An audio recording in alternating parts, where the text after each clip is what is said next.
Hello and welcome to Luminize Foundation. आज का जो हमारा डिस्कशन है that is based on budget 2023-2024 जो करंट ईयर का बजट आया है, जो लास्ट टू डेज अगो जिस फाइनेंस मिनिस्टर ने प्रेजेंट किया है। तो ये बजट पे एक ब्रीफ हाईलाइट की डिटेल्ड एनालिसिस हम आज लेंगे इस सेशन में। सो बजट पे basically just before we move on we will just look on कि बजट में बेसिकली हमें फोकस किन चीज़ों पर करना चाहिए from the perspective of both prelims and mains. तो बजट पे जो हमारा फोकस होना चाहिए वो इन चीज़ों पे होना चाहिए कि एक तो एलोकेशन जो हुआ है वो एलोकेशन किन स्कीम्स पे हुआ है। मेजर स्कीम्स की मैं बात कर रहा हूँ, माइनर स्कीम्स पे जो नंबर वाइज एलोकेशन होते हैं, फॉर एग्जांपल 50 करोड़, 55 करोड़, 240 करोड़, ये जो माइनर अमाउंट होते हैं या छोटी स्कीम्स पे जो स्पेंडिंग की जाती है उन पे इतना आप रिमेंबर नहीं भी रखेंगे तो याद रहे कि कोई इशू नहीं है सर पे। बट बड़ी स्कीम्स जो हैं जैसे कि मनरेगा हो गया या फिर कोई डेडिकेटेड नई स्कीम लॉन्च की गई है, नया मिशन कोई लॉन्च किया गया है, तो आई वुड रिकमेंड कि आप उन स्कीम्स के जो एलोकेशन है उनको याद रखें। किसी स्कीम में या किसी सेक्टर में पर्टिकुलरली कितना एलोकेशन किया गया है वो आप अगर थोड़ा सा याद रख पाएँ तो that becomes very important. Particularly अगर आप स्टेट पीएससी के एग्जाम में फोकस कर रहे हैं तो वहाँ पे sector wise allocation becomes very important. They straightforward ask कि बजट 2024 में या बजट 23-24 में मिनिस्ट्री ऑफ टेक्सटाइल को कितना एलोकेशन किया गया है, मिनिस्ट्री ऑफ डिफेंस को कितना एलोकेशन किया हुआ है।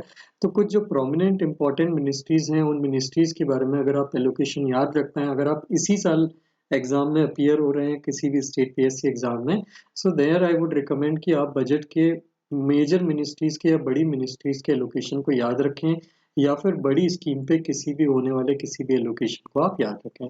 The second important thing to observe in budget is the changes in allocation. अगर किसी पर्टिकुलर सेक्टर में या पर्टिकुलर स्कीम में कोई बड़ा चेंज आया है तो उस चीज को आपको याद रखना है। Apart from it social sector में पर्टिकुलरली एलोकेशन का क्या ट्रेंड है वो आप थोड़ा सा याद रखें तो that becomes very important. The trend in allocation becomes very important. पिछले साल के कंपैरिजन में जितना हम किस सेक्टर किस स्कीम किसी सोशल सर्विस को कितना एलोकेट कर रहे हैं, more than that this is important कि पिछले साल के कंपैरिजन में उसमें क्या चेंज आया है या क्या ट्रेंड रहा है। पिछले एक साल में या पिछले 2 से 3 साल में किसी पर्टिकुलर सर्विस जैसे कि एजुकेशन, हेल्थ केयर, उसमें स्पेंडिंग जो है गवर्नमेंट की वो इंक्रीज हो रही है, वो डिक्रीज हो रही है। ये पर्टिकुलरली बहुत कुछ बताता है हमें करंट गवर्नमेंट की पॉलिसी के बारे में कि गवर्नमेंट पब्लिक वेलफेयर को लेके कितना ज़्यादा एक्टिव है या किस डायरेक्शन में काम करने के बारे में ज़्यादा सोच रही है in the current year. And this becomes very important for basically making our answer means answer much more beautiful, क्योंकि जब आप किसी आंसर में किसी इशू का एनालिसिस कर रहे होते हैं तो वहां पे आप कंक्लूजन में यूज कर सकते हैं कि बजट में इस चीज के लिए एलोकेशन जो है इंक्रीज किया गया है, ये इस चीज के लिए इतना एलोकेशन दिया गया है, so that it becomes answer becomes a complete answer या constructive answer. So let's start with our budget. Budget में हमको किन एस्पेक्ट पे फोकस करना होता है, पहले तो हम फोकस के एस्पेक्ट देख लेते हैं। सबसे पहले हमको हमारा विजन याद रखना है। हर बजट का अपना एक विजन होता है कि वो उस बजट से क्या चीज अचीव करना चाहता है, both in the short term and in the long term. So this is a very important thing which you need to remember for the purpose of mains and for the purpose of essay both.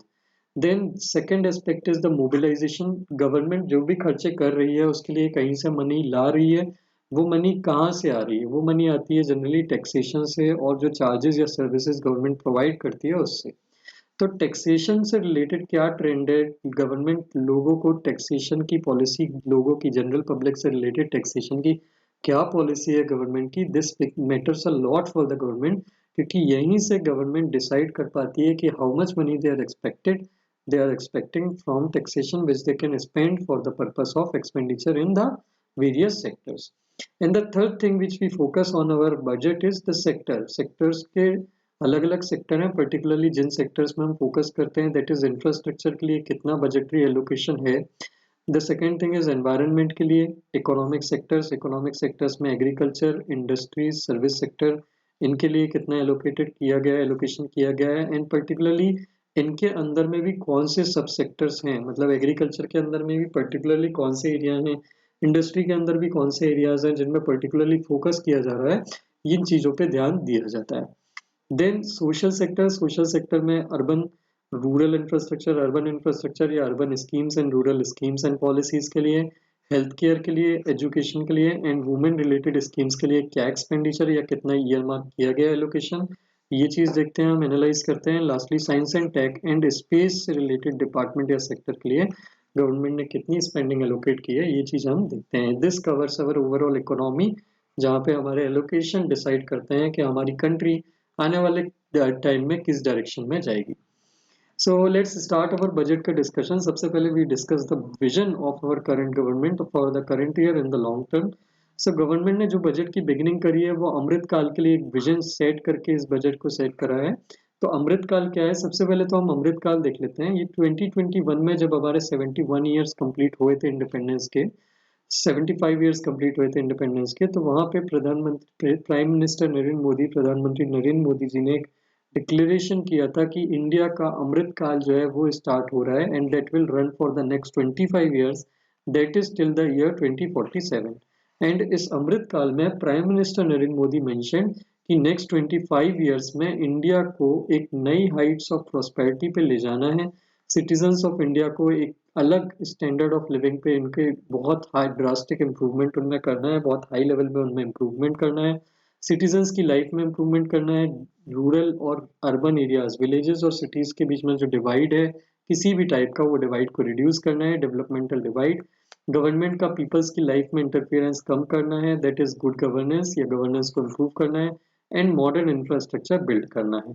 तो this is the Amrit काल, this is the vision of the current government for the next 25 years, जिसको वो अमृत काल बोलते हैं। अमृत काल इसलिए बोलते हैं क्योंकि उन्होंने उनके अकॉर्डिंग इन आने वाले 25 ईयर्स में इंडिया को वो डेवलपिंग से डेवलप्ड कंट्री के स्टेटस में कैटेगरी में ले जाएंगे।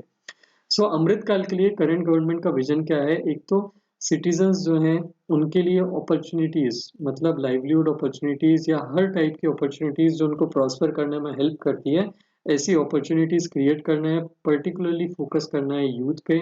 Second, growth and job creation करना है ज़्यादा से ज़्यादा, क्योंकि हमारी पॉपुलेशन इंक्रीज हो रही है, तो ज़्यादा पॉपुलेशन के लिए ज़्यादा एम्प्लॉयमेंट क्रिएट करना is a need and necessity, not an option.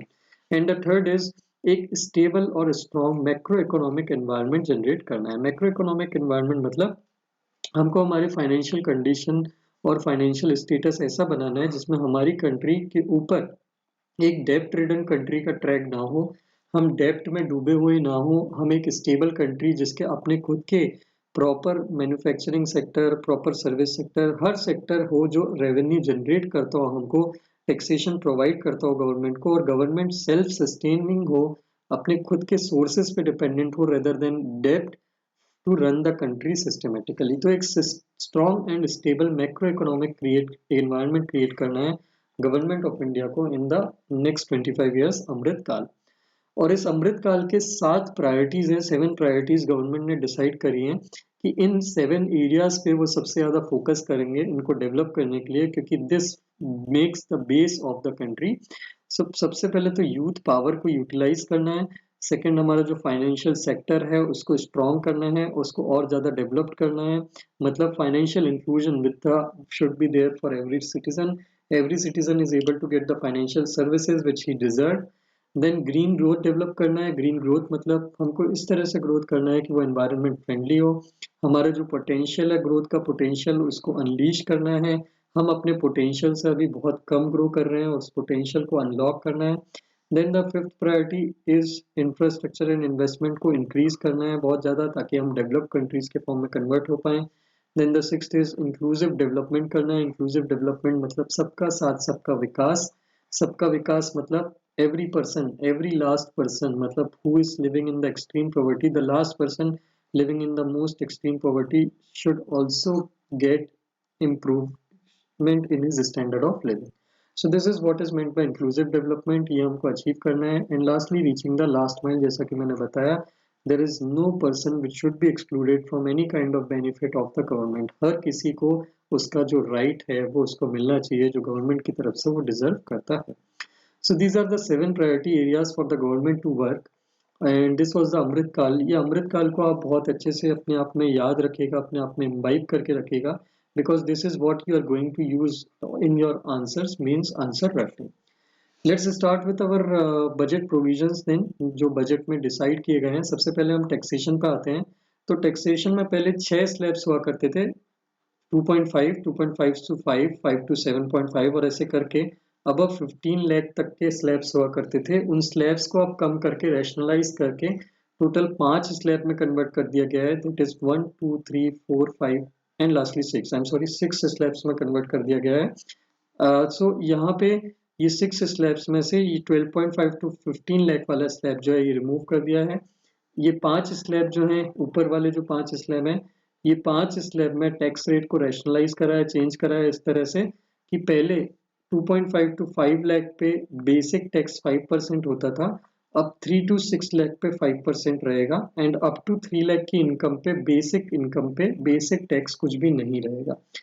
इसके अलावा अगर 7 लाख तक की इनकम है, पहले 5 लाख तक की इनकम पे रिबेट होता था, तो इफेक्टिवली क्या होता था, इवन दो 2.5 to 5 लाख तक की इनकम पे 5% का टैक्स लगता था, बेसिक टैक्स, बट अगर कोई डिडक्शन का एडवांटेज लेता है, मतलब अगर कोई एजुकेशन पे बच्चे की इन्वेस्ट कर रहा है, किसी गवर्नमेंट अप्रूव्ड स्कीम में इन्वेस्ट कर रहा है, तो उस केस में इन्वेस्टमेंट करने पे उसको उस टैक्स जो है उसको रिबेट मिल जाता था, मतलब उसका टैक्स माफ कर दिया जाता था।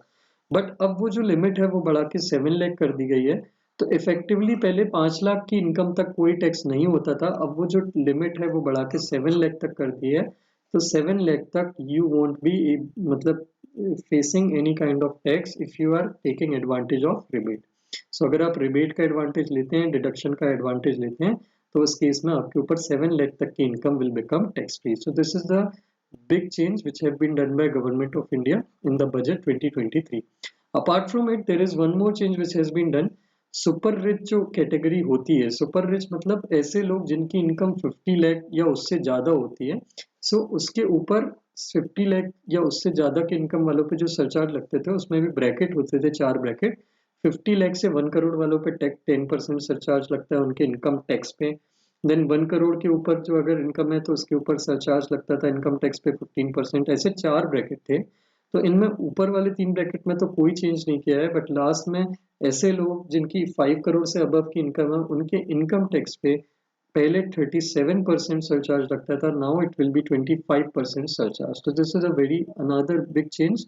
सो इफेक्टिव टैक्स जो सुपर रिच पे लगता था वो अब पहले 42.7% हुआ करता था बजट 24 के पहले। नाउ इफेक्टिव टैक्स रेट जो है इनकम टैक्स और सरचार्ज मिला के that has become 39%. So these are the two major changes which have been done in the taxation system. The first is making 7 lakh तक की income tax free, and the second is the surcharge on the super rich with income above rupees 5 crore rupees that has been reduced. So ये दो changes करे गए हैं for increasing the disposable income with the citizens. Then there are another schemes which have been developed in the financial sector. Financial sector में दो schemes और हैं जो लॉन्च की गई हैं वल्नरेबल सेक्शंस के लिए। एक तो ओल्ड एज रिटायर्ड पर्सनल्स के लिए and the second is for women. तो ओल्ड एज या वुमेन जो है, वुमेन के लिए एक वन टाइम स्कीम निकाली है जिसका नाम है Mahila Samman savings certificate. This scheme has been launch, small savings scheme एक लॉन्च करी है 2 साल के पीरियड के लिए, मार्च 2025 के लिए। इसके अंदर में किसी भी वुमेन या गर्ल के लिए 2 साल तक के पीरियड तक के लिए 2 लाख रुपीस तक का डिपॉजिट किया जा सकता है। इसमें जो फिक्स्ड इंटरेस्ट रेट मिलेगा 7.5% का, और ये इंटरेस्ट रेट जो है ये 7.5% का ये अभी जो करेंटली आपको सेविंग्स में डिपॉजिट रेट में मिलता है उससे ज्यादा है। That is why it is beneficial for women. इसके अलावा सीनियर सिटीजन्स के लिए एक और स्कीम निकाली गई है जिसका नाम है सीनियर सिटीजन सेविंग्स स्कीम, जिसमें लिमिट जो थी, ये ऑलरेडी स्कीम थी जिसके अंदर में 15 लाख तक की डिपॉजिट की लिमिट होती थी। अगर कोई सीनियर सिटीजन इस 1 फरवरी के पहले, बजट 24 के पहले अगर इस स्कीम के अंदर में अकाउंट खुलवाता था तो उसके ऊपर लिमिट थी कि 15 लाख तक का वो डिपॉजिट कर सकता है, और 15 लाख डिपॉजिट पे उनको जो इंटरेस्ट मिलता था वो मार्केट रेट से हायर मिलता था। अब ये लिमिट जो है डिपॉजिट की लिमिट सीनियर सिटीजन्स के ऊपर, ये डिपॉजिट की लिमिट 30 लाख कर दिया। मतलब आप senior citizen 30 lakh rupees deposit कर सकते हैं इंस्टेड ऑफ 15 लाख, और उस पर उनको मार्केट रेट से ज़्यादा इंटरेस्ट रेट मिलेगा, और वो इंटरेस्ट रेट कितना होगा, that will be 8%। So this is beneficial for senior citizens क्योंकि उनको सेविंग्स, बेसिक सेविंग्स अकाउंट से यहाँ पे ज़्यादा अच्छा रिटर्न मिलेगा। सो this is the deposit schemes, 2 new schemes, deposit schemes. एक न्यू स्कीम है वुमेन वाली और एक ओल्ड स्कीम है जो सीनियर सिटीजन्स के लिए है उसमें एक चेंज किया गया है फॉर देयर बेनिफिट और एडवांटेज। सो ये एक अच्छा स्टेप लिया है वहाँ पे। देन एक चेंज किया गया है रेमिटेंसेस के ऊपर। रेमिटेंसेस के ऊपर टीसीएस या टैक्स कलेक्शन है सोर्स नाम का एक टैक्स लगाया गया है, टीसीएस। तो रेमिटेंसेस के इशू क्या है ये मैं बता देता हूँ आपको। क्या हो रहा था कि अभी तक ये होता है कि जो भी हाई नेटवर्थ इंडिविजुअल होते हैं, कुछ हाई नेटवर्थ इंडिविजुअल्स ये कर रहे थे कि उनकी जो ब्लैक मनी थी वो ब्लैक मनी को टूरिज्म या ट्रैवल प्लान के नाम पे कैश में स्पेंड करके टैक्स से बचा रहे थे या टैक्स से बचने की कोशिश कर रहे थे।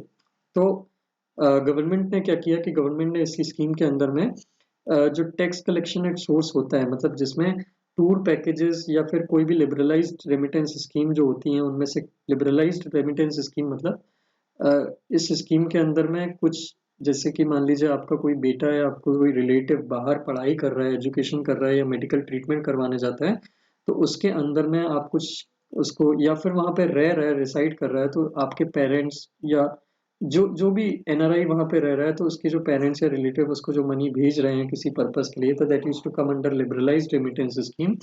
तो कुछ लोग इसका बेनिफिट उठा के, गलत बेनिफिट उठा के ज़्यादा से ज़्यादा मनी जो है टूरिज्म या ट्रेवल प्लान या किसी मिसलेनियस पर्पस के लिए सेंड कर रहे थे in order to save taxes in form of cash. तो गवर्नमेंट ऑफ इंडिया ने what they have done is कि अब उस पे जो टीसीएस लेते थे उस टीसीएस का रेट उन्होंने बढ़ा दिया है, 5% से 20% कर दिया उन्होंने टूर पैकेजेस पे, so that people stop doing this basically. बोलते हैं जो ब्लैक मनी को बेसिकली रोटेट करने की जो कोशिश करते हैं कुछ लोग, टूर प्लान या ट्रेवल प्लान बना के ट्रेवल पैकेज कंपनीज को पे करके, वो चीज़ वहाँ पे वो रिड्यूस हो जाए। तो tax collected at source TCS का जो रेट है इसको बोलते हैं TCS, tax collected at source. जो रेमिटेंसेस पे टैक्स चार्ज किया जाता है तो उसका रेट उन्होंने गवर्नमेंट ऑफ इंडिया ने 5% से बढ़ा के अब 20% कर दिया है, ये आपको याद रखना है। देन उसके बाद आते हैं हम इंफ्रास्ट्रक्चर सेक्टर पे। तो इंफ्रास्ट्रक्चर में कुछ चेंजेस करे गए हैं या कुछ इम्प्रूवमेंट इंपॉर्टेंट स्टेप्स लिए हैं। सबसे पहले तो गवर्नमेंट ऑफ इंडिया ने कैपिटल एक्सपेंडिचर जो है उसको बढ़ा दिया है ना। व्हाट इज कैपेक्स या कैपिटल एक्सपेंडिचर? तो there are two types of expenditure, एक होता है कैपिटल एक्सपेंडिचर और एक होता है रेवेन्यू एक्सपेंडिचर। गवर्नमेंट के एक्सपेंडिचर जितने भी खर्चे होते हैं वो इन दो में से किसी एक कैटेगरी में रखे जाते हैं। कैपिटल एक्सपेंडिचर वो एक्सपेंडिचर होता है जो कोई इंफ्रास्ट्रक्चर या कोई एसेट क्रिएट करता हो या फिर कोई लोन दिया है गवर्नमेंट ऑफ इंडिया ने किसी दूसरी गवर्नमेंट को, बाहर की गवर्नमेंट को, फॉरेन गवर्नमेंट को या एजेंसी को, जिसपे उनको इंटरेस्ट अर्न होगा। और रेवेन्यू एक्सपेंडिचर वो होता है जिससे कोई एसेट क्रिएट नहीं होता।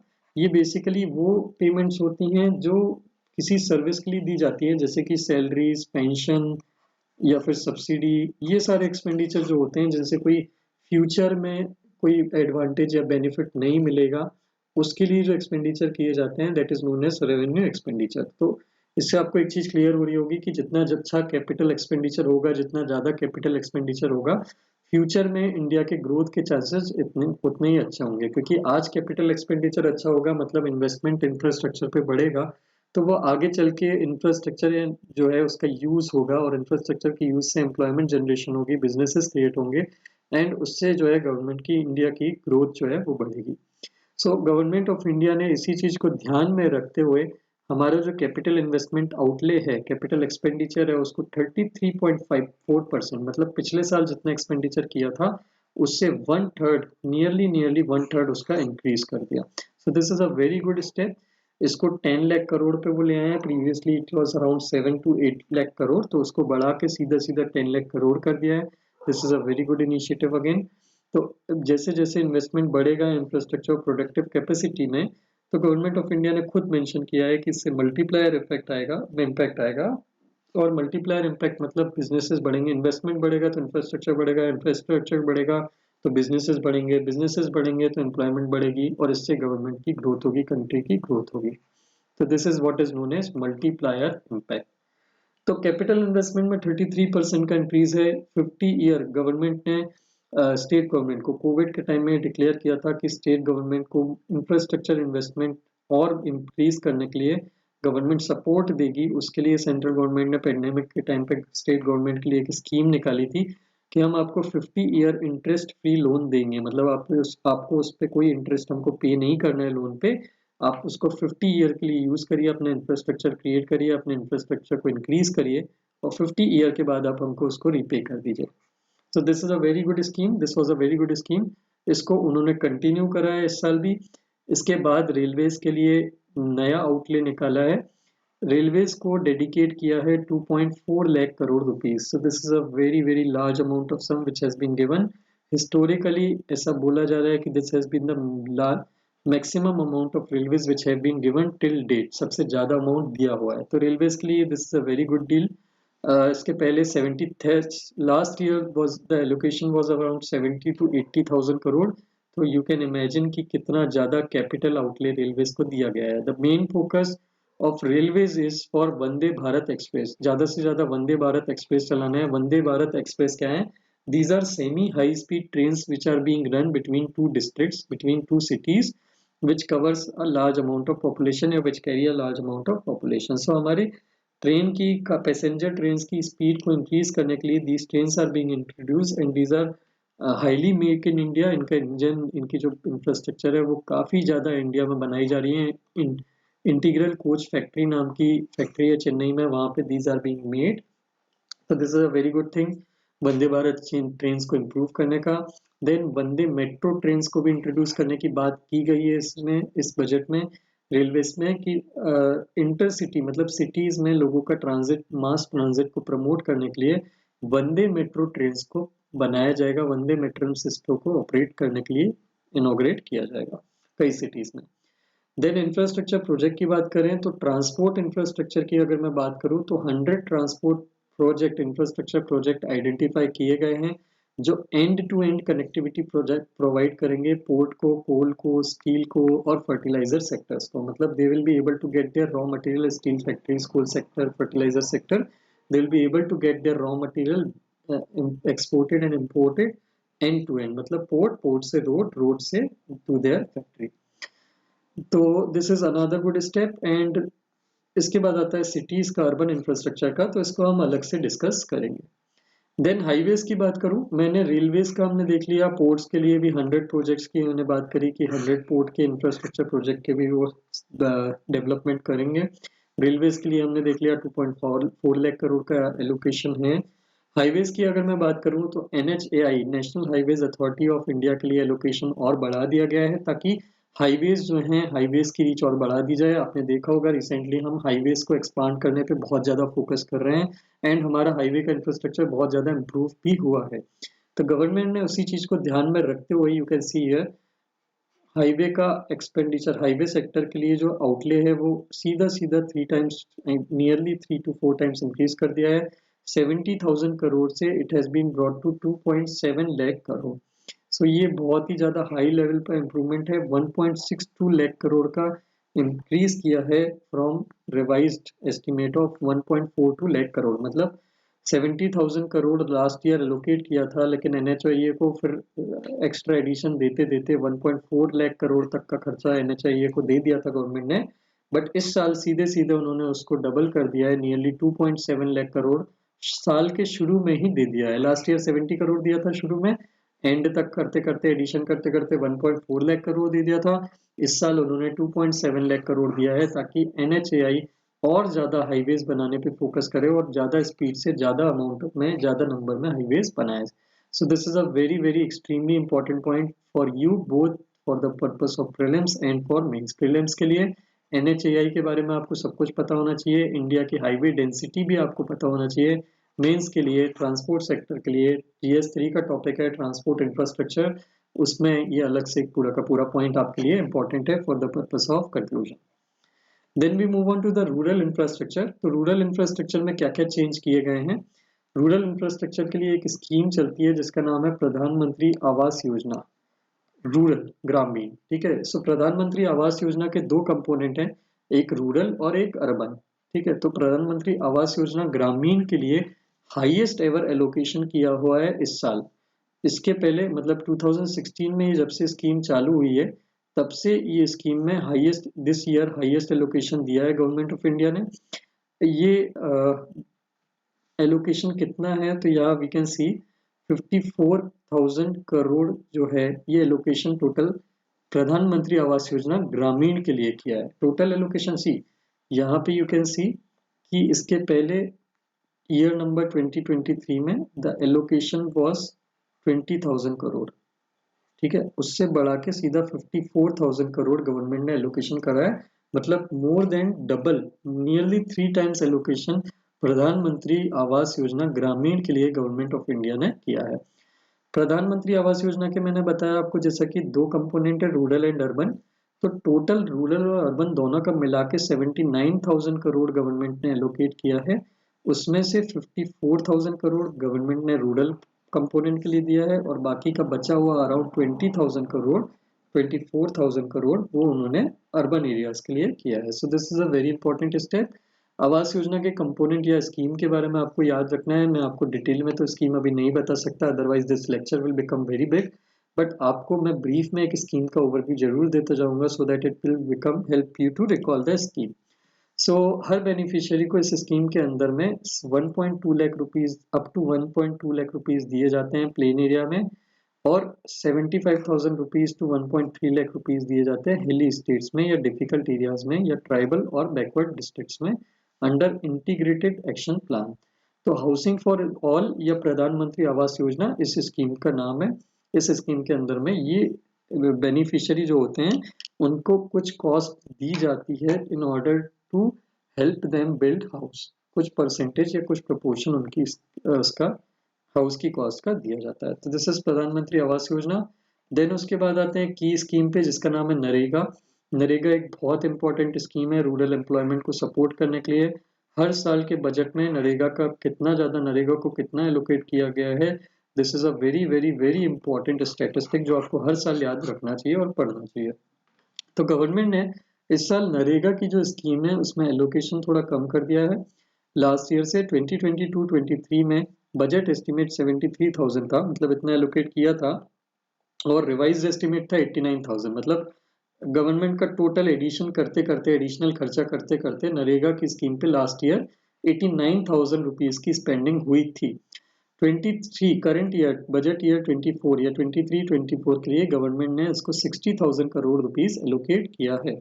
गवर्नमेंट का कहना है कि नरेगा जो है ये डिमांड ड्रिवन स्कीम है एंड सिंस 2020 से लेके 2020 से लेके 22 का जो पीरियड था वो कोविड पेंडेमिक पीरियड था जिसमें लोगों के एम्प्लॉयमेंट का लॉस हो गया था, तो इसलिए नरेगा की डिमांड बढ़ी थी और नरेगा की डिमांड बढ़ने के कारण उन्होंने ज़्यादा एलोकेशन किया था। बट नाउ इस साल वो डिमांड जो है वो कम एक्सपेक्ट कर रहे हैं इसके लिए, नरेगा के लिए, एंड इसलिए उन्होंने इसके लिए सिर्फ 60,000 रुपीज़ करोड़ रुपीज़ जो है वो एलोकेट किए हैं। सो नरेगा का एलोकेशन कम किया है, इसको आप नेगेटिव लाइट में भी देख सकते हैं कि गवर्नमेंट जो है नरेगा का जो एलोकेशन है वो कम नहीं किया जाना चाहिए because it is the backbone of rural employment support. तो ये चीज़ करना कितना सही है ये एनालिसिस करना अभी बहुत ज़्यादा नेसेसरी है। देन उसके बाद आते हैं हम अर्बन इंफ्रास्ट्रक्चर पे। तो अर्बन इंफ्रास्ट्रक्चर की अगर मैं बात करूँ तो टीयर 2 और टीयर 3 सिटीज़ जो हैं इनका अर्बन इंफ्रास्ट्रक्चर बूस्ट करने की गवर्नमेंट ने बात की है यहाँ पे। ठीक है, तो यहाँ पे गवर्नमेंट ने ये बोला है कि टीयर 2 और टीयर 3 सिटीज़ के अर्बन इंफ्रास्ट्रक्चर को और ज़्यादा बूस्ट करने के लिए गवर्नमेंट हर साल 10,000 करोड़ रुपीस कमिट करती है। ओके, तो उसके लिए कहाँ से वो पैसे लाएंगे या कहाँ से पैसे पैसे कहाँ जाएंगे वो, तो इसके लिए उन्होंने एक नया फंड बनाया है, एक अलग फंड प्रपोज किया है, that is UIDF, urban infrastructure development fund. एक नया फंड बनाया जाएगा, गवर्नमेंट ने ये बोला है। इस फंड में हर साल गवर्नमेंट 10,000 करोड़ रुपीस जो है वो डालेगी। ये 10,000 करोड़ रुपीस कहाँ से आएंगे? ये 10,000 करोड़ रुपीस आएंगे प्रायोरिटी सेक्टर लैंडिंग की फंडिंग से। प्रायोरिटी सेक्टर लैंडिंग की फंडिंग क्या होती है? हर साल RBI की रेगुलेशन के अकॉर्डिंग शेड्यूल्ड कमर्शियल बैंक्स जो होते हैं उनके ऊपर ये कंडीशन होती है कि वो कुछ परसेंटेज अपने जो है जितने भी साल भर में जितने भी लोन वो देते हैं उसमें से कुछ परसेंटेज लाइक 30-40% जो मनी है, लोन जो है वो सोशल सेक्टर को देंगे। जो RBI ने एक लिस्ट दी हुई है सोशल सेक्टर्स की, उन सोशल सेक्टर्स में वो लोन देंगे, जैसे कि रिन्यूएबल एनर्जी हो गया, एजुकेशन हो गया, हेल्थ केयर हो गया, इस टाइप के जो सेक्टर्स हैं इन सेक्टर्स को लोन वो देगी, हाउसिंग हो गया, इन सबको लोन वो देगी।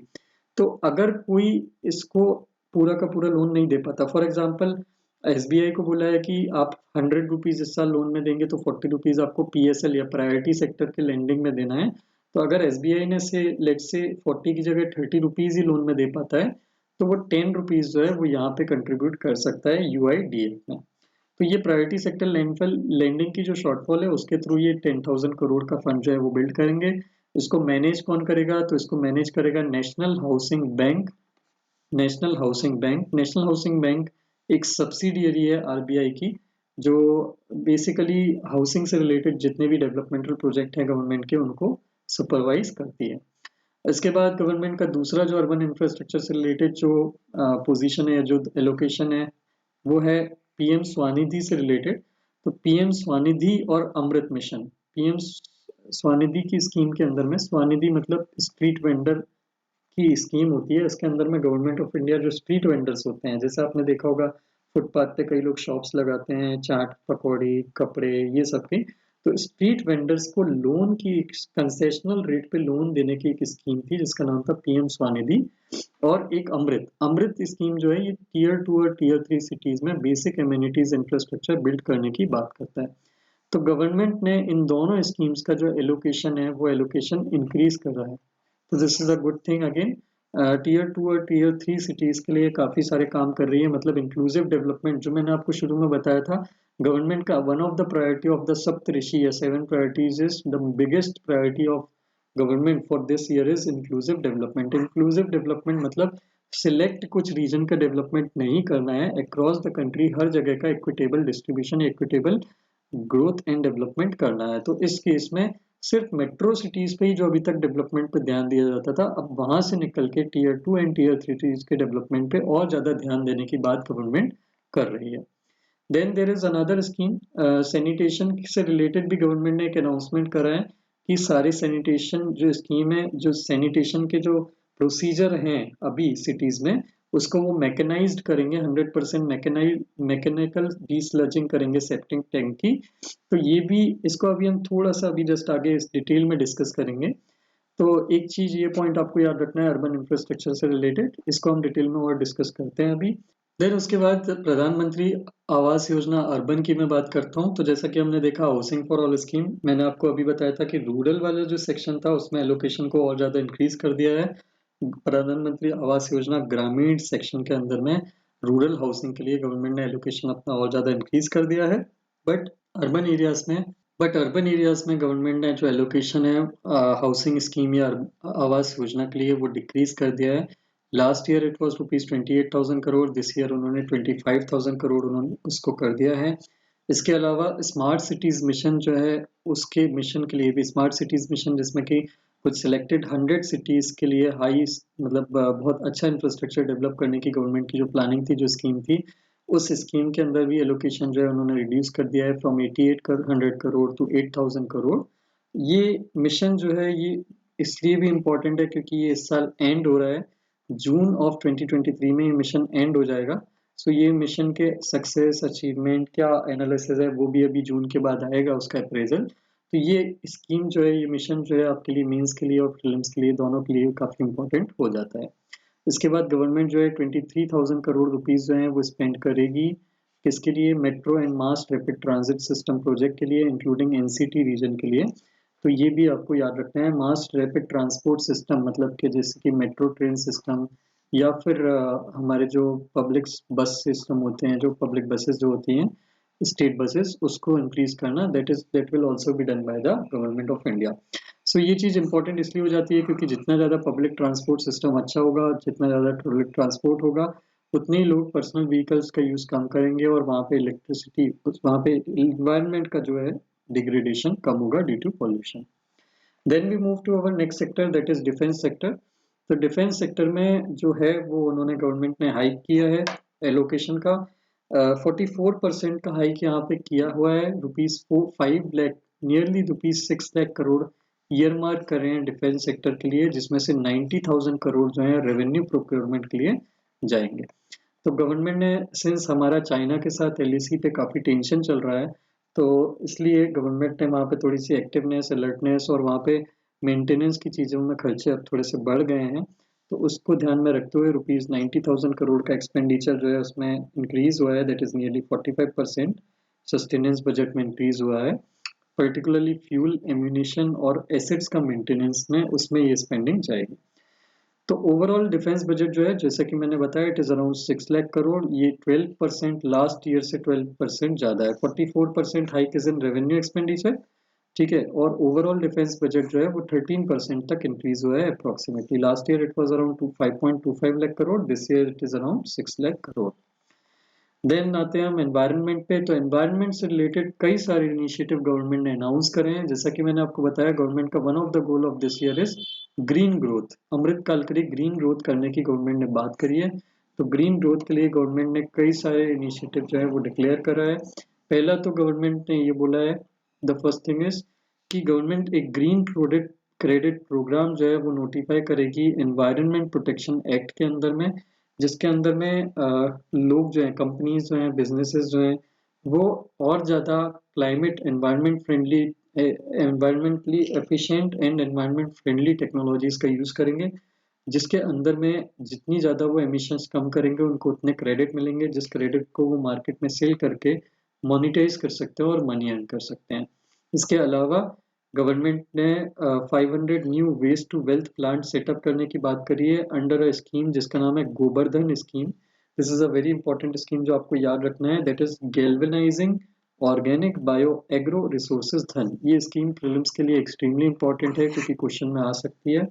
तो galvanising organic bio agro resources धन के अंदर में गवर्नमेंट ऐसे प्लांट सेट करना चाहती है जिसमें हम वेस्ट जो होता है, जैसे कि काउडंग हो गया, तो उसको यूज करके बायोगैस या फिर कोई भी फ्यूल जनरेट कर सकती है एंड सर्कुलर इकोनॉमी को प्रमोट कर सकती है। तो इसके अंदर में गवर्नमेंट ने ₹10,000 करोड़ का इन्वेस्टमेंट जो है प्रपोज करा है और 5% कंप्रेस्ड बायोगैस मैंडेट इंट्रोड्यूस करने की बात करी है गवर्नमेंट ने सारी ऑर्गेनाइजेशंस के लिए, जो नेचुरल और बायोगैस का प्रोडक्शन, नेचुरल और बायोगैस की मार्केटिंग में हेल्प करेंगे।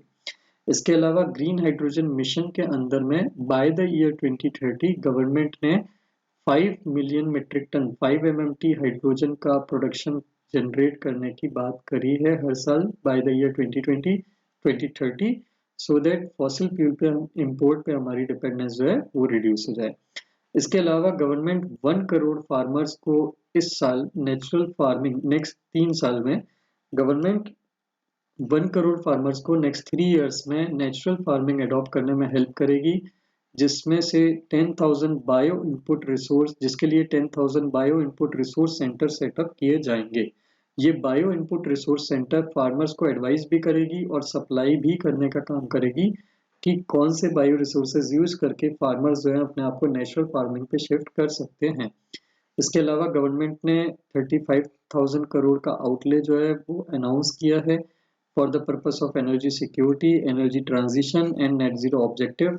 आपको पता होगा हम रिन्यूएबल फॉसिल फ्यूल से रिन्यूएबल एनर्जी पे शिफ्ट करने की कोशिश कर रहे हैं, सोलर एनर्जी बेस्ड ग्रिड अपनी डेवलप कर रहे हैं, जिसके लिए गवर्नमेंट अपने एनर्जी ट्रांजेक्शन करने के लिए, मतलब ये जो फॉसिल फ्यूल से रिन्यूएबल एनर्जी पे शिफ्ट करने की जो प्रोसीजर है उसके लिए हमको अपने इंफ्रास्ट्रक्चर को चेंज करना होगा। तो उसके लिए गवर्नमेंट ने 35,000 करोड़ रुपीस का एनुअल आउटले जो है वो अनाउंस करा है। ₹20,000 करोड़ रुपीस जो है वो रिन्यूएबल एनर्जी ग्रिड इंटीग्रेशन और इवैक्यूएशन के लिए यूज किया जाएगा, प्रोवाइड किया जाएगा अलग से लद्दाख रीजन के लिए। लद्दाख रीजन में रिन्यूएबल एनर्जी का ग्रिड इंटीग्रेशन करने के लिए और वहां से रिन्यूएबल एनर्जी जनरेट करके सप्लाई करने के लिए 20,000 करोड़ रुपीस जो है वो स्पेंड किए जाएंगे। इसके अलावा गवर्नमेंट ने एक स्कीम अनाउंस करी है, PM programme for restoration awareness nourishment and amelioration of mother earth, that is PM Pranam, जो स्टेट्स और यूनियन टेरिटरीज को इंसेंटिवाइज करेगा कि वो केमिकल फर्टिलाइजर्स का बैलेंस्ड यूज करें और जहां पे पॉसिबल हो सके वहां पे केमिकल फर्टिलाइजर्स की जगह alternative fertilisers which are environmentally friendly in nature उसको प्रमोट करें। इसके अलावा एक नई स्कीम जो जिसका नाम है धरोहर स्कीम, वो इम्प्लीमेंट की जाएगी फॉर द नेक्स्ट 3 इयर्स, जिसमें वेटलैंड्स का ऑप्टिमल यूज जो है वो एनकरेज किया जाएगा, बायोडाइवर्सिटी को एनहेंस किया जाएगा through the promotion of wetlands and carbon stock को प्रमोट किया जाएगा। गवर्नमेंट ने एक स्कीम, बहुत इंपॉर्टेंट नई स्कीम अनाउंस करी है जिसका नाम है mangroves initiative for shorelines habitats and tangible incomes, Mishti. इसके अंदर में कोस्टलाइन और या जो भी सॉल्ट पैन लैंड होते हैं, सॉल्ट पैन लैंड मतलब लैंड के कुछ रीजन जैसे कि राजस्थान वगैरह में डेजर्ट रीजन, जहाँ पे सॉल्ट की लेक्स बनती हैं और लैंड जो है वो बहुत सॉल्टी है, वहाँ पे गवर्नमेंट मैंग्रोव्स के प्लांटेशन को प्रमोट करेगी, जिससे हम क्लाइमेट के लिए, क्लाइमेट चेंज से होने वाले जो इम्पैक्ट हैं सी लाइन पे, कोस्ट लाइन पे, उनके इम्पैक्ट को बियर भी कर पाएँ और उसके इम्पैक्ट जो है हमारे ऊपर कम भी हो जाए, हमारी क्लाइमेट रेजिलियंस जो है वो और ज़्यादा इम्प्रूव हो, और उसके साथ साथ हमारे कार्बन के जो डीकार्बोनाइजेशन की प्रोसेस है, कार्बन एमिशंस को एब्जॉर्ब करने की जो कैपेसिटी है मैंग्रोव्स को, उसको भी इंक्रीज करने में, यूटिलाइज करने में, एब्जॉर्ब करने में मैंग्रोव्स विल बी हेल्पफुल।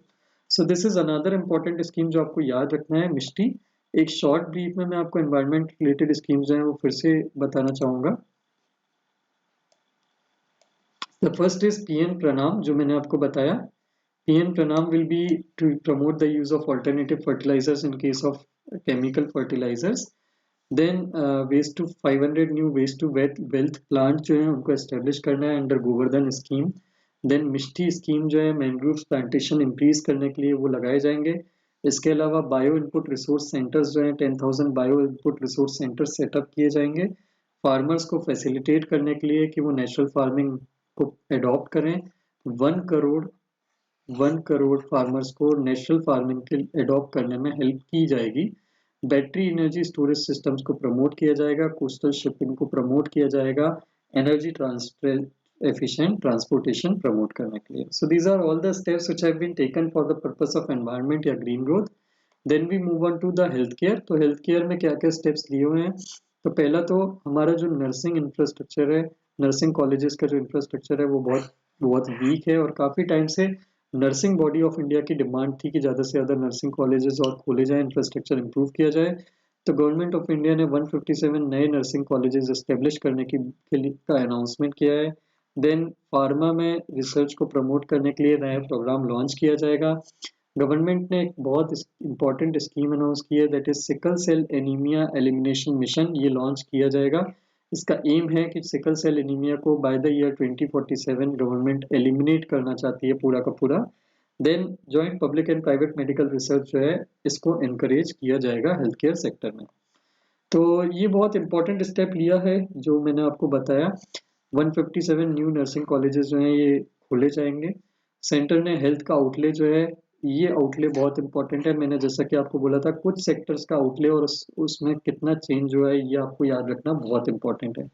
तो गवर्नमेंट ने हेल्थ केयर सेक्टर का जो आउटले है वो थोड़ा सा बढ़ाया है इस साल, बहुत ज़्यादा नहीं। Rupees 86,200 crore it was in the last year, और इस साल उसको एलोकेशन को बढ़ा के रुपीज़ 89,155 करोड़ कर दिया है। हेल्थ केयर का शेयर कितना है as percentage of total GDP expenditure? तो 2.1% is the share of health care spending in GDP. ये परसेंटेज आपको एब्सोल्युटली याद रखना है। This is a very important proportion, because WHO की रिकमेंडेशन के अकॉर्डिंग चलते हुए सेंटर ने ये डिसाइड किया है या एम किया है कि फाइनेंशियल ईयर 25 मतलब next year, bye the year जब हमारा अगले साल का बजट आएगा, तो हमारा एम है कि हमारी हेल्थ केयर की स्पेंडिंग जो है वो 2.5% पहुंच जाए अभी करेंटली जो जितनी है उससे। तो अभी 2.1% for it is this for this year, 2.1% spending of GDP is will be there this year. Next year हमारा एम है इसको by the year 2025 it will be should be by 2.5% of GDP. Then we move on to the education and skilling। तो education and skilling के अंदर में government ने teacher training का जो इंफ्रास्ट्रक्चर है उसको रिवैम्प करने की बात करी है। District institute of education and training जो होते हैं उसके अंदर में उसको और ज़्यादा सपोर्ट दिया जाएगा ताकि टीचर्स की ट्रेनिंग को और इम्प्रूव किया जा सके and better quality of teacher जो है वो प्रोड्यूस किए जा सकें। Then national digital library set की जाएगी चिल्ड्रन एंड एडोलसेंट के लिए। This is an important declaration या step which has been taken. तो इसकी अगर हम बात कर लेते हैं, और स्टेट्स को एनकरेज किया जाएगा फिजिकल लाइब्रेरी सेट करने के लिए पंचायत और वार्ड लेवल पे। तो एजुकेशन के बारे में थोड़ा सा हम डिस्कस कर लेते हैं अच्छे से। एजुकेशन से रिलेटेड एलोकेशन कितना है? तो गवर्नमेंट ने एलोकेशन जो किया है, गवर्नमेंट ने रुपीज 1.13 लाख करोड़ का एलोकेशन किया है एजुकेशन सेक्टर के लिए इस साल। और ये जो एलोकेशन है ये बेसिकली थोड़ा सा उन्होंने इंक्रीज किया है स्कूल एजुकेशन में। इसमें एलोकेशन में जो इंक्रीज हुआ है वो बेसिकली दोनों स्कूल और हायर एजुकेशन दोनों के लिए उन्होंने इंक्रीज किया है by around 8.3% as compare to last year. So this is a good increase. Then we move on कि किस किस पर्टिकुलरली किन किन हेड्स के अंदर में या स्कीम्स के अंदर में ये इंक्रीज किया है। पहले तो समग्र शिक्षा स्कीम जो है ये जो बेसिकली ड्राइवर की तरह काम करेगा। 2 साल पिछले 2 साल में लर्निंग के काफी सारे लॉसेस हुए थे government of across the country. So Samagra Shiksha scheme जो है वो बेसिकली जो लर्निंग के लॉसेस हुए हैं उसको रिवर्स करने में हेल्प करेगा। इसमें थोड़ा सा बहुत मार्जिनल इंक्रीज किया गया है। तो 37,383 करोड़ का एक्सपेंडिचर लास्ट ईयर था। This year it has been made 37,453 crore, तो बहुत मार्जिनल इंक्रीज इसमें किया है। Then there is PM Poshan scheme, जिसमें एडोलसेंट्स या चिल्ड्रन जो होते हैं उनको न्यूट्रिशियस मील दी जाती है स्कूल और आंगनवाड़ी के थ्रू। तो पीएम पोषण स्कीम के अंडर में ये 13.3% एलोकेशन इंक्रीज किया है from 10,233 crore to 11,600 crore. And इसके अलावा आईआईटी खड़गपुर का एक इनिशिएटिव जो है नेशनल डिजिटल लाइब्रेरी, जो गुड क्वालिटी बुक्स सप्लाई कराता है, प्रोवाइड कराता है स्टूडेंट्स को, चिल्ड्रन को, एडोलसेंट्स को। ये नेशनल डिजिटल लाइब्रेरी को सेटअप किया जाएगा चिल्ड्रंस एंड एडोलसेंट्स के लिए, ताकि वो लोग जिनको पेंडेमिक से बहुत ज़्यादा लर्निंग लॉस हुआ है, बच्चे और एडोलसेंट्स, उनको रिसोर्सेज बुक्स अवेलेबिलिटी के कारण वो अपने लर्निंग के लॉसेस को रिकवर कर पाएं। So these are the 3 big initiative in the field of education जो आपको याद रखना है। ये एक अलग से ग्राफ यहाँ पे डला हुआ है विच शोज की हेल्थ केयर एंड एजुकेशन की स्पेंडिंग में कितना चेंज आया है एज परसेंटेज ऑफ जीडीपी। जैसा कि हमने देखा हेल्थ केयर में 1.4% से 2.1% अब हो गया है। FY19 में इट वाज 1.4%। एंड जब ये जो करंट गवर्नमेंट है, जब ये सेकेंड बार री इलेक्ट होके आई थी, तब 1.4% of the GDP we used to spend for health care, and this year it has been 2.1%. So there has been a substantial increase in its spending. Education की अगर बात करें तो 2019 में it was 2.8% of the GDP and this year it has been 2.9% of GDP. तो education में बहुत substantial increase नहीं हुआ है। It should reach around 5 to 6% अगर हमको अपने बच्चों की एजुकेशन एंड स्किल डेवलपमेंट और ज़्यादा इम्प्रूव करना है तो। Then we move to reaching the last mile. Budget ने कुछ ऐसी स्कीम्स निकाली हैं जो लास्ट माइल, मतलब ऐसे लोग जो बेसिकली जिनके लिए इंफ्रास्ट्रक्चर एंड जिनके लिए फैसिलिटीज़ जो होती हैं, general facilities health care and education की, वो बहुत इजीली एक्सेसिबल नहीं है। उन तक रीच करने के लिए गवर्नमेंट ने स्कीम्स कुछ इनिशिएटिव लिए हैं, जिनमें से पहला इनिशिएटिव है प्रधानमंत्री पीवीटीजी डेवलपमेंट मिशन, जिसको अभी हम थोड़ा सा जस्ट 2 मिनट बाद डिटेल में डिस्कस करेंगे। Then sustainable micro irrigation in drought prone region of Karnataka. Karnataka में जो ड्रॉट प्रोन रीजन है, जहाँ पे ड्रॉट बहुत ज़्यादा आता है, वहाँ पे माइक्रो इरिगेशन प्रमोट करने के लिए फाइनेंशियल असिस्टेंस दिया जाएगा। देन इसके बाद टीचर्स रिक्रूट किए जाएंगे एकलव्य मॉडल रेसिडेंशियल स्कूल्स के लिए, और ज़्यादा टीचर्स रिक्रूट किए जाएंगे। सो इसको भी अभी हम 2 मिनट में we will discuss in brief. तो एक चीज इसके पहले before we move on, I would like to tell कि रूरल इंफ्रास्ट्रक्चर में गवर्नमेंट ने जल जीवन मिशन के लिए भी इस साल एलोकेशन बहुत ज़्यादा इंक्रीज किया है। रीज़न इज कि next year there is election and around जब से जल जीवन मिशन स्कीम लॉन्च हुई है तब से अभी तक जो कवरेज थी, टैप वाटर की जो कवरेज थी रूरल एरियाज में, जल जीवन मिशन के अंदर में the aim is to provide functional tap connection, नल का पानी प्रोवाइड कराना to households in the rural areas.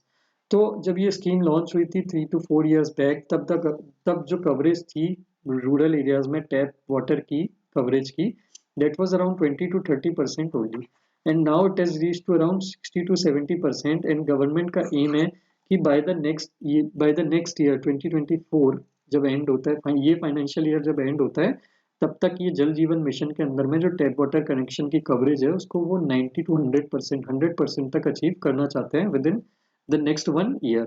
सो इसके लिए जल जीवन मिशन के अंदर में एलोकेशन जो है वो बहुत ड्रास्टिकली इंक्रीज कर दिया है, मतलब बहुत हेविली इंक्रीज उन्होंने करा है। And that is a good thing also, because providing tap water provides good quality water, जिससे डिसीजेस, वाटर बॉर्न डिसीजेस जो होती हैं और कम्युनिकेबल डिसीजेस जो होती हैं उनका बहुत ज़्यादा फॉल होता है, और हेल्थ केयर की एक्सपेंडिचर जो होते हैं रूरल एरियाज में वो कम हो जाते हैं, जिससे पॉवर्टी में जाने के चांसेस फैमिलीज के और हाउस होल्ड के वो बहुत रिड्यूस हो जाते हैं।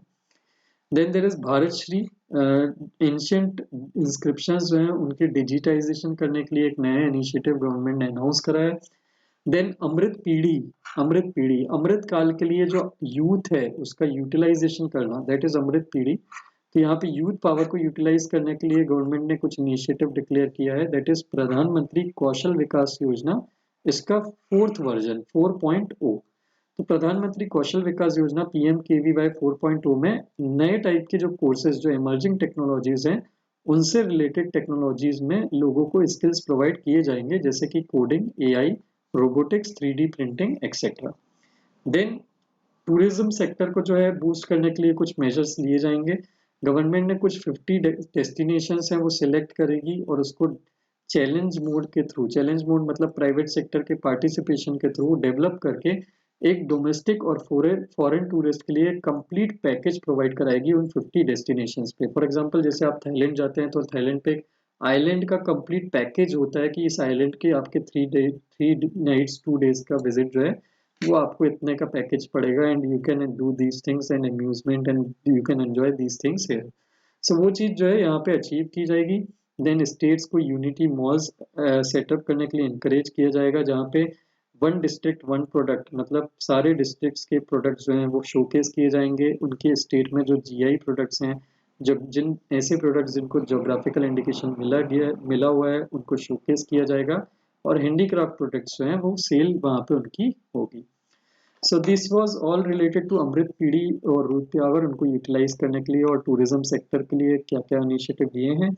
Then we move to economic sectors. तो इकोनॉमिक सेक्टर्स में एग्रीकल्चर एंड कोऑपरेटिव्स के लिए क्या क्या किया जाएगा। तो एग्रीकल्चर एंड कोऑपरेटिव्स के लिए क्या क्या इनिशिएटिव लिए जाएंगे, this belongs to inclusive development या सबका साथ सबका विकास के अंदर में अगेन।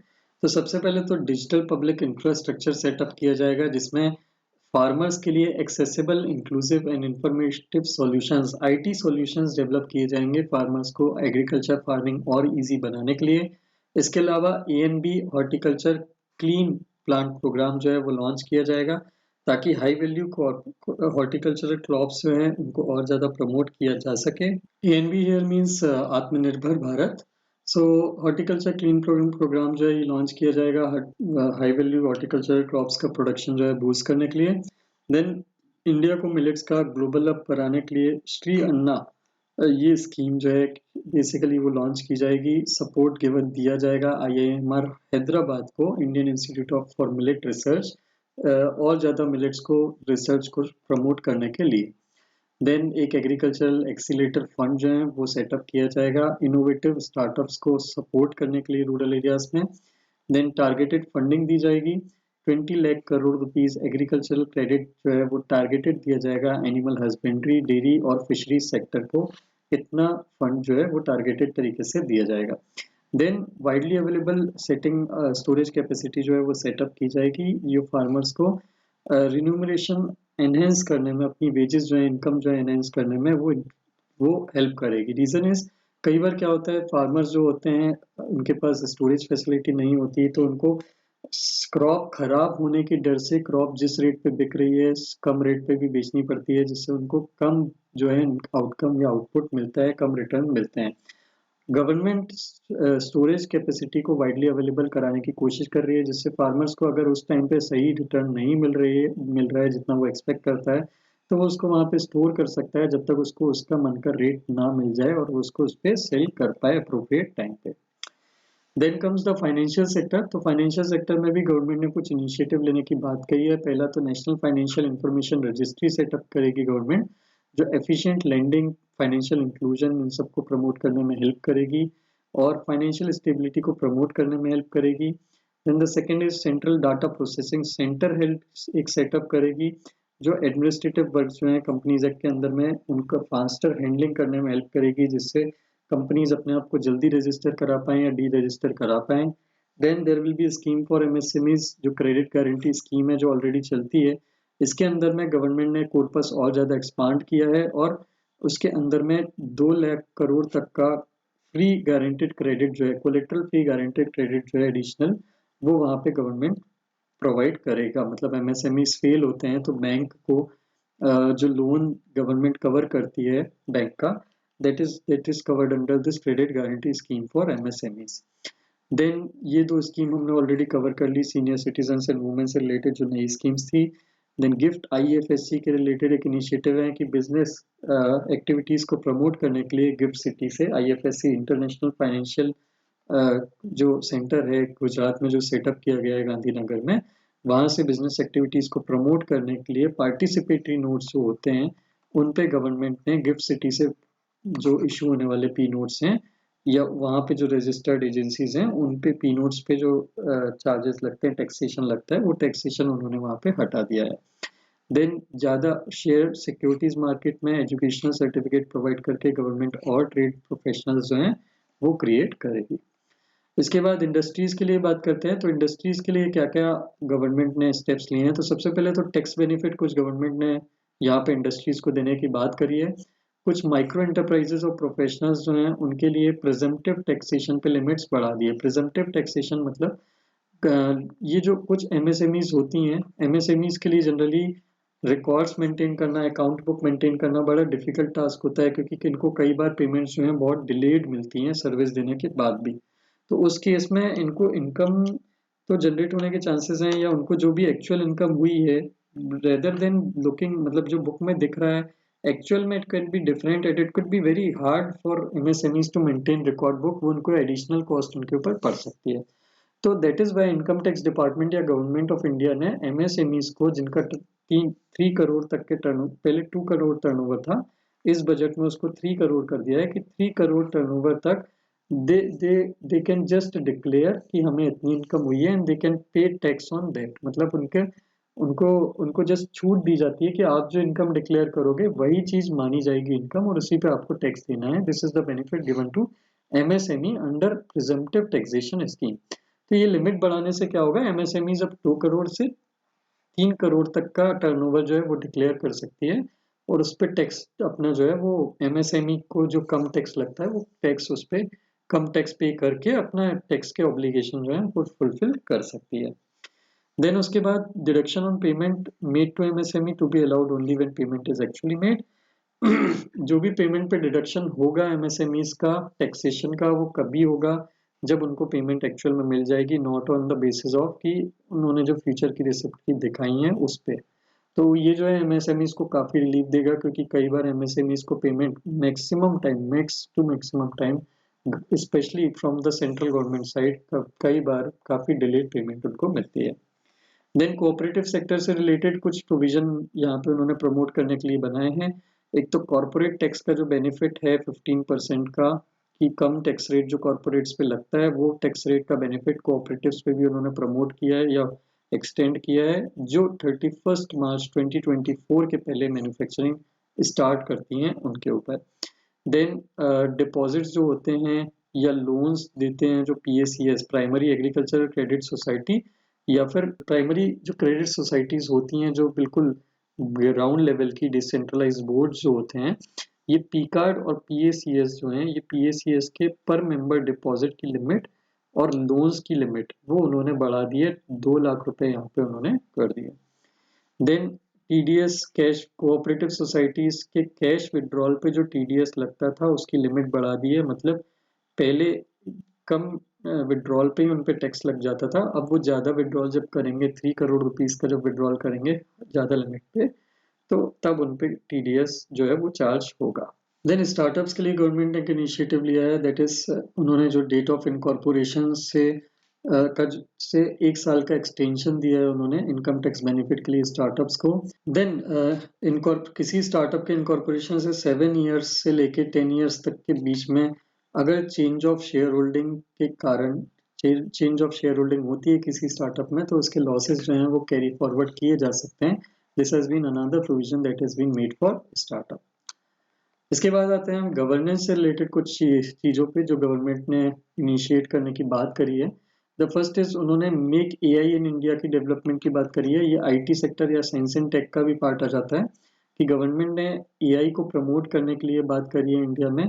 इसके लिए गवर्नमेंट ने बोला है कि 3 नेशनल सेंटर्स फॉर एक्सीलेंस बनाए जाएंगे AI के लिए। तो AI बेस्ड सॉल्यूशन, इसका आउटकम जो गवर्नमेंट बेसिकली एक्सपेक्ट कर रही है वो ये है कि एग्रीकल्चर, हेल्थ केयर और सस्टेनेबल सिटीज के फील्ड में AI based solution government develop करके उनको इम्प्लीमेंट करेगी। Then national data governance policy जो है ये गवर्नमेंट इंट्रोड्यूस करेगी, जिससे डाटा को यूज करके गुड गवर्नेंस को प्रमोट करने के लिए कौन सी और अच्छी पॉलिसीज बनाई जा सकती हैं, ये चीज गवर्नमेंट इम्प्लीमेंट कर पाए। देन विवाद से विश्वास स्कीम जो है इसको और आगे बढ़ाया जाएगा गवर्नमेंट की तरफ से, जिसमें एमएसएमईज को और ज्यादा रिलीफ दिया जाएगा। विवाद से विश्वास स्कीम के अंदर में अगर कोई डिस्प्यूट है किसी इनकम टैक्स से रिलेटेड किसी भी एंटिटी के ऊपर, तो उसका faster, quick and efficiently resolution किया जाता है without basically causing any kind of victimisation of the person जिस पे डिस्प्यूट चल रहा है, जिस पे इनकम टैक्स ने क्लेम किया है डिपार्टमेंट ने कि ये person is not paying the tax. तो ये विवाद से विश्वास स्कीम को कंटिन्यू रखा जाएगा। देन ई कोर्ट्स का फेज 3 जो है उसको लॉन्च किया जाएगा। ई कोर्ट मतलब जिसमें वर्चुअल हियरिंग चलती है, वर्चुअल कोर्ट जो चलते हैं वो चलाए जाएंगे। देन डिजी लॉकर जो है वो सेटअप किए जाएंगे बिजनेस एंटरप्राइजेस के लिए। और डिजी लॉकर जो है आपको पता है इसमें बिजनेसेस जो हैं, अभी तक इंडिविजुअल के लिए डिजी लॉकर लॉन्च हुआ था जिसमें इंडिविजुअल अपने जितने भी गवर्नमेंट डॉक्यूमेंट्स हैं उसको वो स्टोर कर सकता है मोबाइल फॉर्मेट में और कहीं पे शो कर सकता है किसी को भी जहाँ पे भी यूज होते हैं वो, जैसे कि ट्रैफिक ऑफिसर को, ट्रैफिक पुलिसमैन को। देन 5G सर्विसेज के लिए 100 लैब्स सेट की जाएंगी एप्लीकेशन डेवलपमेंट के लिए। तो ये 5G services based application development के लिए 100 लैब्स का जो इनिशिएटिव है this is very important apart from AI based initiative. Then department of space का जो एलोकेशन है वो इस साल रिड्यूस कर दिया गया है बाय 8%। 12,500 करोड़ रुपीज जो हैं वो एलोकेट किए हैं डिपार्टमेंट ऑफ स्पेस को। देन माइनॉरिटी स्कीम्स के जो फंड्स हैं उनको स्लैश किया है by 38% from last year. So this is a very big fall in the minority scheme, minority sector के लिए।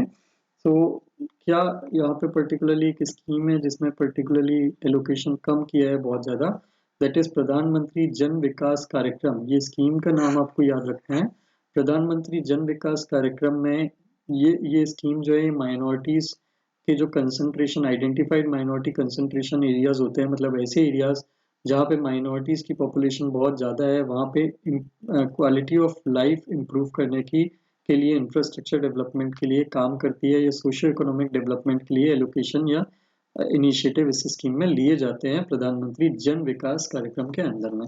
सो इसका एलोकेशन सीधे सीधे 1650 करोड़ से 650 करोड़ कर दिया गया है, मतलब सीधे सीधा 1000 करोड़ रुपीस यहाँ पे रिडक्शन किया गया है। तो ये स्कीम या ये एलोकेशन में जो फॉल है, ड्रास्टिक रिडक्शन किया है, ये आपको याद रखना है। देन आते हैं मैकेनाइज स्वेयरिंग के ऊपर, स्वेयर क्लीनिंग के ऊपर। सेंटर ने जो है स्वेयर क्लीनिंग की जो है मतलब सैनिटेशन की जो है अर्बन एरियाज में उसके लिए इनिशिएटिव लिया है।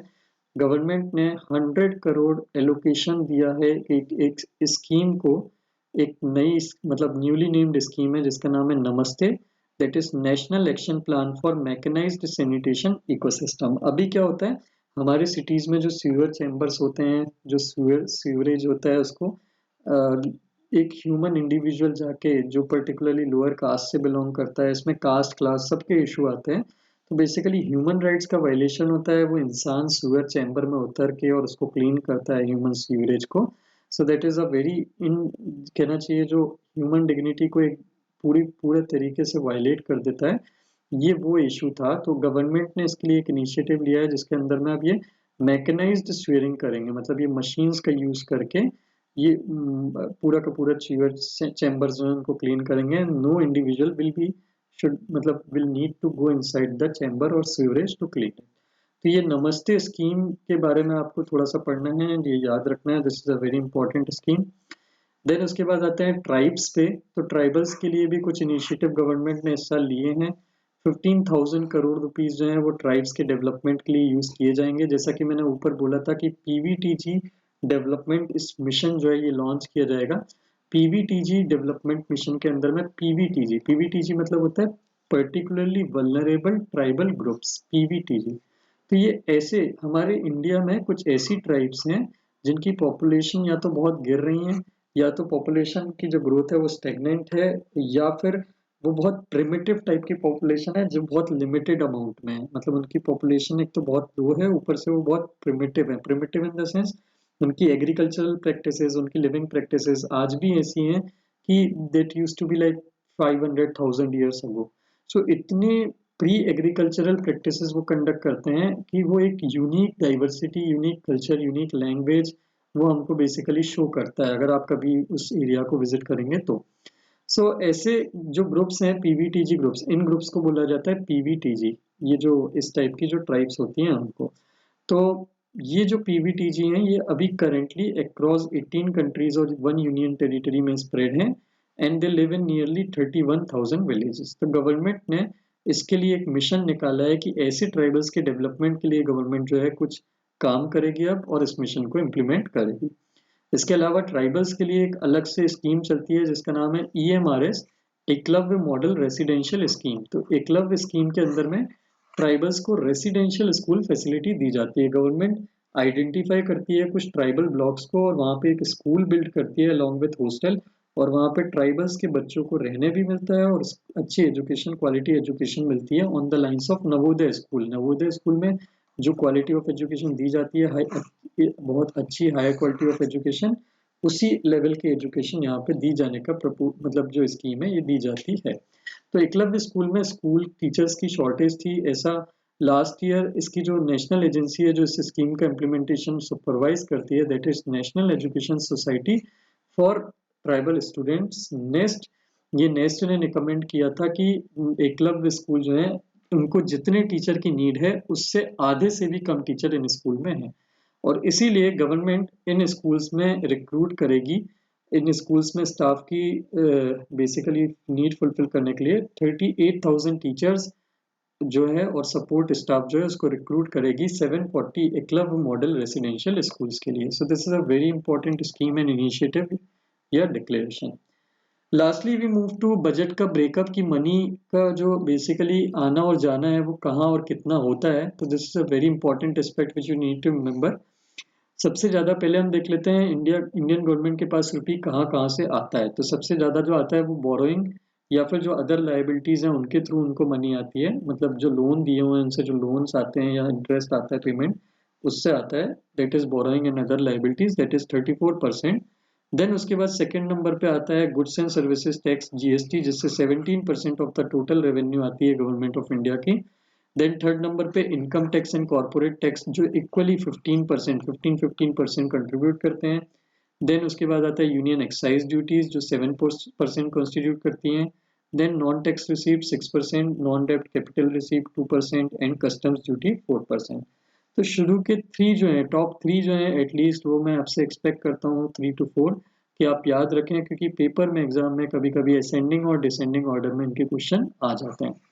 Then we move on to rupees goes to, कि रुपी का एक्सपेंडिचर गवर्नमेंट कहाँ कहाँ करती है, कहाँ कहाँ कितना। तो फर्स्ट नंबर पे interest payment, 20% of expenditure, total expenditure of government of India goes in interest payment on the loans which the government has taken in the past year. Then second number पे आता है state share, states को जो share करना होता है government के पास, जितना भी टोटल टैक्सेस एंड ड्यूटीज आई उसमें से कुछ शेयर गवर्नमेंट स्टेट्स को दिया जाता है as per recommendation of finance commission. So that is to 18% of the total. Then the third is central sector schemes में around 17% spend करती है गवर्नमेंट। सेंट्रल सेक्टर स्कीम्स मतलब ऐसी स्कीम्स जो सेंट्रल गवर्नमेंट अकेले अपनी दम पे इंप्लीमेंट करती है without any kind of contribution from state government. Then finance commission and other transfers जो होते हैं, फाइनेंस कमीशन के अदर रिकमेंडेशन या अदर टाइप के जो ट्रांसफर्स रिकमेंड किए हैं उन्होंने, वो और कुछ अदर ट्रांसफर्स मिला के 9% कॉन्स्टिट्यूट होते हैं। देन सेंट्रल स्पॉन्सर्ड स्कीम्स मतलब जो ऐसी स्कीम्स जो सेंट्रल और स्टेट गवर्नमेंट्स मिलकर लगाती हैं, that contribute 9%। Then subsidies constitute 7% and defence sector contributes, अकेला defence sector 8% of the total expenditure of government of India constitute करता है। Then there is pensions that contributes 4% and lastly other expenditure that is 8%। Budget की अगर sector wise breakup करने की मैं बात करूं तो इंटरेस्ट पेमेंट, जैसा कि मैंने बताया आपको, सबसे ज़्यादा पेमेंट है हमारी, सबसे ज़्यादा एक्सपेंडिचर कॉस्ट करती हैं। देन ट्रांसपोर्ट सेक्टर जो है that takes around 5 lakh crore. Then third number पे डिफेंस सेक्टर आता है, देन स्टेट्स का जो ट्रांसफर होता है वो, then rural development and then pension sector, and उसके बाद बाकी सारे सेक्टर्स आते हैं। अगर मिनिस्ट्री वाइज एलोकेशन की बात करूं तो सबसे ज़्यादा एलोकेशन होता है मिनिस्ट्री ऑफ डिफेंस को, then Ministry of Road Transport and Highways, then Ministry of Railways. These are the top 3 ministries जिनको सबसे ज़्यादा एलोकेशन हुआ है। फोर्थ नंबर पे ministry of consumer affairs, food and public distribution, जो नेशनल फूड सिक्योरिटी एक्ट का implementation करता है। then Ministry of Home Affairs. These are the top 5 ministries in terms of allocation जो आपको याद रखना है for the purpose of prelims. So this was all the key brief about the budget. I hope जितने भी main provisions थे मैंने कोशिश करने की कोशिश करी है 2020 बजट 2024 के कि कोई भी पॉइंट जो प्रीलिम्स या मेंस के लिए स्पेसिफिकली बहुत ही इंपॉर्टेंट है और यूजफुल है वो मिस ना हो. I have tried my best to do it, but still it is your responsibility कि आप न्यूज़पेपर को डिटेल में पढ़ें. बजट से रिलेटेड जितने भी आर्टिकल्स हैं जो पर्टिकुलरली नेशनल स्कीम से रिलेट करते हैं या सेक्टर वाइज जो एनालिसिस से रिलेट करते हैं उनसे उनको आप रीड करें. बट इसके अलावा the one more particularly important thing is कि आप आने वाले जो 10 डेज हैं दैट इज टिल अराउंड 15 फरवरी, इसमें जो एडिटोरियल्स आते हैं उनको आप बहुत ध्यान से पढ़ें क्योंकि ये एडिटोरियल्स जो हैं आने वाले जो 15 डेज के ये बेसिकली पूरा का पूरा जितने भी एलोकेशन सेक्टर वाइज और मिनिस्ट्री वाइज जो हमने पढ़े हैं या स्कीम्स के वाइज जो हमने पढ़े हैं एलोकेशन स्कीम्स के उनका एनालिसिस करती है कि किसको ज़्यादा मिला है, किसको कम मिला है या किसको और मिलना चाहिए था, किस में क्या कमी है, कहाँ पे गलत एक्सपेंडिचर की पॉलिसी है, कहाँ पे सही एक्सपेंडिचर की पॉलिसी है. ये सारे एनालिसिस आने वाले 10 दिन के एडिटोरियल्स में कवर होते हैं. So I would request you to please read them properly so that आप अपने मेंस के आंसर में उन पॉइंट्स को यूज कर सकें और अपने मेंस के आंसर को एक कॉम्प्रिहेंसिव पिक्चर देने के साथ साथ इंटरव्यू में भी अपने यूज कर सकें क्योंकि इंटरव्यू में आप इन पॉइंट्स का बहुत अच्छे से यूज कर सकते हैं provided you remember all the things systematically. So I hope I was able to clear the budget for you. Thank you very much for watching the video. If you like the video, please do share it with your friends or and subscribe to the channel if you haven't till yet.